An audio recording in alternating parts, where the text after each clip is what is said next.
There's been something that has been cropping up in video gaming lately that has really been bothering me. It's these online-only, multiplayer-only style video games.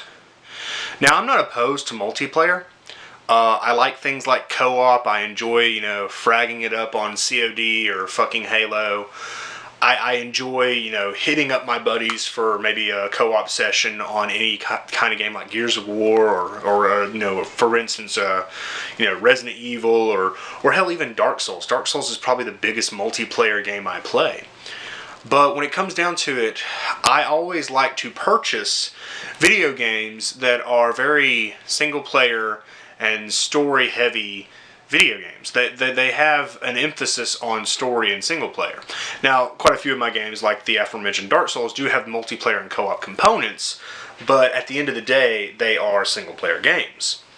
But it seems like lately on consoles, I'm not an idiot, I know PC has had this for a long time, I know what Team Fortress 2 is. It seems like lately on consoles, we've had just an influx of games that are online only or multiplayer only affair. And I think it started with Destiny. Now, I understand people are like, oh, Destiny's not multiplayer only. Well, yeah, but it's online only. The very first thing I need to do when I boot up Destiny is make sure I have a fucking internet connection. There's a reason I don't own Destiny. And hell, I was even thinking about waiting until the latest version of it was at least $20 to play it with a friend, and even he's like, yeah, fuck it, let's not ever play that shit. Destiny is online only. So the first thing that you need before you even start this game is an internet connection. That's a buzzkill if I ever heard one. And then, of course, if you want to play with other people, you're going to need Xbox Live or PS Plus because, it's not on PC yet. But you have these other games. You have Rainbow Six Siege. You've got fucking Titanfall. You've got Overwatch. You have a lot of different games that are trying desperately to push this always online style of gaming. And it really puts me right off. I was looking forward to one game called For Honor, and it looked really fun, being able to play as a knight, a Viking, or a samurai. But after I heard that you would need to be always online in order to play its single-player components, I just kind of dropped it off my radar. I don't want to have to be connected to the internet to play my video games.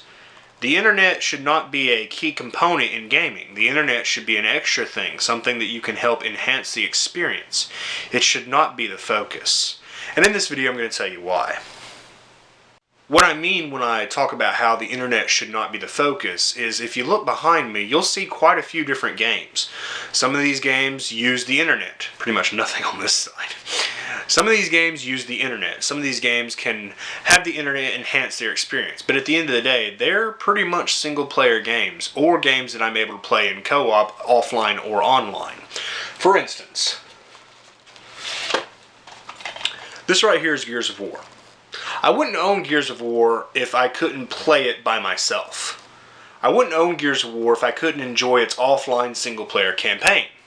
And I enjoyed Gears of War so much that I bought the remaster, which I now have on Xbox One. But I keep the OG copy just because it's a nice little bit of nostalgia. I don't purchase any video game that I'll at some point not be able to play. What I mean is, all my games I can play. Well, except for the PS2 stuff right now because I need a new PS2. But all my games I can play. They're all very heavily focused single-player experiences.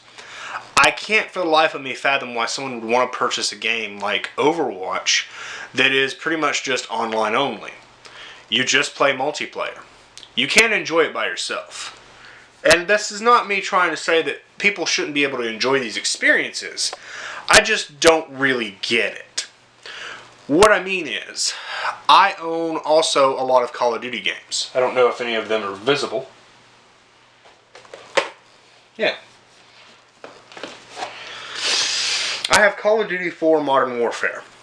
I wouldn't own this game if all it was multiplayer. I wouldn't care for it. Wouldn't be my thing. But because each Call of Duty comes out and has some new flashy campaign I can play through, I buy them. And I enjoy them. I think they're fun. But when it comes down to it, I wouldn't give a shit about this game if it was just multiplayer. And the reason I wouldn't give a shit is because I feel that multiplayer is something that is fleeting. I imagine multiplayer to be kind of like junk food compared to a campaign which I view as some sort of lasting, fulfilling meal. Ah yes, food analogies. I need dinner. When it comes down to it, I don't like the idea of just gorging myself on junk food when I could play a campaign and have a meal. Does that make sense? When I purchase a game with the idea in mind that I'm going to eventually replay it. All of my video games that I own, I've played through quite a few times. There are some games I've played through once and just keep them on the shelf, like Infamous, but I didn't enjoy that. And then there are games that I revisit every now and then to enjoy again. I would really like to revisit Final Fantasy XII, but again I need a new PS2. I'm going to show you a couple of games now. One of these has no multiplayer component whatsoever, and I think it's a fantastic game. The other one does have a multiplayer component, and I think it's a fantastic game. This is Wolfenstein: The New Order. This is a fucking good game. It doesn't have any multiplayer, which a lot of people probably thought was a bad thing. Me personally, I don't mind. I like that they focus mainly on a single player experience that I can enjoy, I could replay, and I could come back to. This game will stand the test of time as far as I'm concerned. Why? Because I don't need internet access to play it. I don't need to worry about whether or not my bros are online so I can enjoy it. I can just sit down, pop it in, shoot some Nazis, and have some fun. This game will stand the test of time. This game does have a multiplayer component, and it's still bloody amazing. And that is Doom.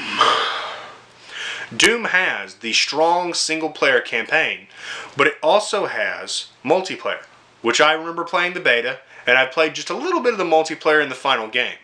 It's fantastic. It's fast, it's fluid, it's frenetic. It's enjoyable. But which do you think I come back to more often? I come back to the single-player campaign. And with the Snap map, I can enjoy co-op excursions with my friends without having to worry about a bunch of other people. At the end of the day, I think this game will also stand the test of time. But there's a problem. Out of these two games, one of them I'll be able to enjoy 100% 10 years from now. The other one, I won't. Which one do you think I prefer? When it comes down to these multiplayer-only games, I worry about the future. I worry about 10 years from now. Are the servers going to still be up? Are people still going to be interested? Is it going to have a community? This is a problem that a lot of people don't ever think about when they say, oh, who cares about always online? Get with the times, it's 2016. I'm not worried about 2016. I'm worried about 2026. I'm wondering if you'll be able to play Rainbow Six Siege by then. Because I'll let you know, I can still play Rainbow Six Vegas 2. Yeah. I kind of flubbed there. I want to know if you'll be able to play Rainbow Six Siege by then, because I'll still be able to play Rainbow Six Vegas 2, and I'll still be able to enjoy it. Not all of it, because it has different little multiplayer bits, but it has a campaign that I can play. And it has a campaign I can play in split screen too, which is fantastic. The problem with these online-only, multiplayer-only games is the future and what it holds. See, with the future of these online-only, multiplayer-only games, if I can find somewhere to stick these, go right there. The problem with these online-only, multiplayer-only games is that one day you're going to run into a situation where they might not be accessible anymore.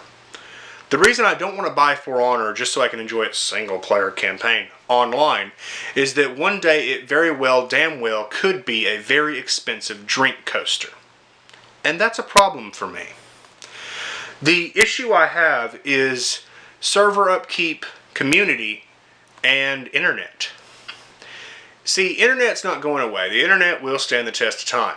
But aspects of the internet come and go all the time. I remember as a boy playing Halo 2 online. It was a blast. And then there came a time when they shut down the original Xbox Live and you couldn't play online anymore. But the thing I like about Halo 2 is it had a campaign. So I still have, fond memories of playing the campaign with my buddies. But I can never go back and relive those memories of playing the multiplayer. That's just gone. Forever. And there are other aspects of gaming today that people think are going to stand the test of time, and they just won't. Servers get shut down all the time. Bad business deals cause companies to go under. And even if the server is still up, you have to think of the community. Playing Dark Souls 3 on Xbox and PS4, Xbox One and PS4, is a really jarring experience for me. See, on PS4, the community is bustling because Souls, in my opinion, has always been a Sony affair. It started with Demons, Dark 1, 2, and 3. Hell, Bloodborne is exclusive as well. I've always thought of Souls as that Sony game. Playing on the Xbox One, though, it sometimes feels like a fucking ghost town. I get that there are still millions of people playing, but it doesn't feel nearly as lively as it does on PS4. For instance, on PS4, if I drop my sign, someone will summon me almost immediately, whether it's a red sign or a gold-white sign. On Xbox One, it can take some time. And that's a problem. In the future, how lively will these communities be? Because going back onto Dark Souls or Dark Souls 2, I see how much of a fucking dead zone there is. My friend Kevin and I played through all of Dark Souls 2 Scholar of the First Sin on PS4. That's a relatively new remaster. And you know how many times that we got invaded? Like 4. And that was it. We hardly ever found anyone else to summon for help, and it's basically just the two of us fighting through this game. It was fun, by the way. Don't get me wrong. I kind of like the dead community. It means we can enjoy the game more just by ourselves. But that's the thing. If these communities die out, how are you going to enjoy your game in the future if it's an online-only multiplayer affair? You have to rely on other people to have your fun. And I've never been big on that. Don't get me wrong. I like co-op. I like multiplayer. But I don't want to have to worry about other people being online in order to enjoy my game. That's just stupid to me. Whenever I pop in a game, I want to be reassured that it's just a game that I can enjoy. I don't have to rely on internet, I don't have to worry about a server, and I don't have to worry about whether or not there's going to be other people to play with. And that's why I prefer single-player games. But it seems like more and more there are these new gamers that are coming out and they're trying to justify this bullshit. I don't like it. It makes me uncomfortable. I see a lot of people that haven't been around in gaming that just get into gaming recently because it looks neat and they want to play with their bros. It's like, fuck you, dude. I've been playing games since the fucking NES. I'm not quite old enough to have been around when the Atari came out. I was born in 1990. I have played Atari, but whenever I'm like, I've been playing games since Atari, somebody's like, you're not old enough. I've been playing games for a long time. 26 years old. I've been playing games for 20 plus years, okay? I remember a time in which I didn't have to worry about internet. I didn't have to worry about servers. I didn't have to worry about communities. I would just sit down, pop in a game in my NES or my SNES, and I would play. And it was a joy. If a friend wanted to come over and play, or maybe one of my relatives, or maybe my mother or my grandmother wanted to play with me, we'd just pop in a second controller and we'd play. I never had to worry about some of these other things. And it bothers me that there are people that don't seem to care how these things can infringe upon the fun factor of a video game. I would like to enjoy For Honor. I would have liked to have had Destiny in my collection. It's a big piece of shit as far as I'm concerned. But if I could play that shit offline, I would have bought it. If Destiny 2 comes out and they're like, hey, you can play it offline, I'll buy Destiny 2 just to play it by myself. And that's how I feel about it. These online-only, multiplayer-only style games are fleeting. And while you can enjoy yourself now, you won't be able to in the future. 10 years from now, 20 years from now, 30 years from now, when I'm 80 fucking years old, I'll still be able to pop in any of these games I have on these shelves right now and play them. But how many of you are going to be able to revisit a game like Destiny if the servers go down? How many of you are going to be able to revisit Rainbow Six Siege? How many of you are going to be able to play Overwatch? Let's be honest. Team Fortress 2 and Overwatch will still be around when I'm fucking 80. But when it comes down to it, I think these multiplayer-only, online-only style games can only hurt and hinder the gaming industry. Again, I don't hate multiplayer and I don't hate co-op, but it should never be the focus of a video game. It just shouldn't. And if it's something that you enjoy, you can enjoy it. But don't try to take away my experiences or tell me that I need to get with the times because I prefer a different type of gaming experience to you. That's just fucked up. How do you feel about these things? Do they bother you? Do they make you uncomfortable? Make you feel icky? Let me know what you think in the comments down below. Drop me a like or drop me a dislike. And stay tuned, because today I have at least one more video to upload. And it's going to be a fucking bad one. Thanks for watching, guys.